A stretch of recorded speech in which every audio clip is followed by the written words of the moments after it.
ৰঙালী বিহু লগতে হাত বিহুৰ এয়া হাতেকীৰ কাৰণে যোগাৰ কৰিছোঁ। আহকচোন কেনেধৰণে যোগাৰ কৰিলোঁ। প্ৰথমতে আম, বেঙেনা আৰু কঁঠালৰ মুচি, সৰু সৰু বিলাহী, তিতা কেৰেলা, তিতবাগুৰি আটাইখিনি, পালেং, খুতুৰা, বালি বটুৱা, বিলাহী আগ, জলকীয়াৰ আগ আৰু বিভিন্ন ধৰণৰ শাক আনি এয়া ধুনীয়াকৈ ধুই কুটি ল'লোঁ। নহৰু, জলকীয়া, পিঁয়াজ আদি দি এয়া ধুনীয়াকৈ বহাই দিলোঁ। শাকখিনি আটাইখিনি বহাই দিয়াৰ পিছত মই এয়া নিমখ আৰু হালধি দিলোঁ। এয়া ভালদৰে লৰাই থাকিব লাগিব কিছু সময়। অকণমান ঢাকনিখন দিয়াৰ পিছতে এয়া শাকখিনি ধুনীয়াকৈ এয়া গলি গৈছে। এইখিনি হৈয়ে গ'ল। এতিয়া আহকচোন এয়া আলুকেইটাত ধুনীয়াকৈ বইল কৰি পুৰি এয়া ভালদৰে সানিলোঁ জলকীয়া পিঁয়াজ দি।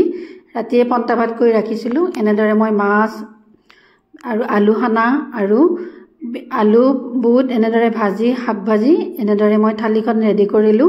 এনেদৰে আপোনালোকেও খাই নেকি কমেণ্টত জনাবচোন। লগতে মই বনাইছিলোঁ ৰঙালাও পিঠাও বনালোঁ। ৰঙালাওখিনি টুকুৰা টুকুৰিকৈ কাটি প্ৰেছাৰ কুকাৰত বইল কৰি এয়া ধুনীয়াকৈ পিঠাগুড়িৰ সৈতে এয়া মঠি ল'লোঁ। লাড়ুটো বনাই ধুনীয়াকৈ এখন এখনকৈ বহাই দি এয়া উলট পালট কৰি দিয়াৰ পিছত হৈয়ে গ'ল পিঠাখিনিও। এনেদৰে ৰেডি কৰিলোঁ আৰু হাতেকীৰ এয়া থালিখনো ৰেডি কৰিলোঁ। ৰেচিপিটো যদি চাই ভাল লাগে তেনেহ'লে শ্বেয়াৰ কৰিব, ছাবস্ক্ৰাইব কৰিব, লাইক কৰিব আৰু যিসকলে নতুনকৈ মোৰ ভিডিঅ' চাই আছে তেওঁলোকে যেন ছাবস্ক্ৰাইব কৰি দিয়ে। ধন্যবাদ থাকিল সকলোলৈ।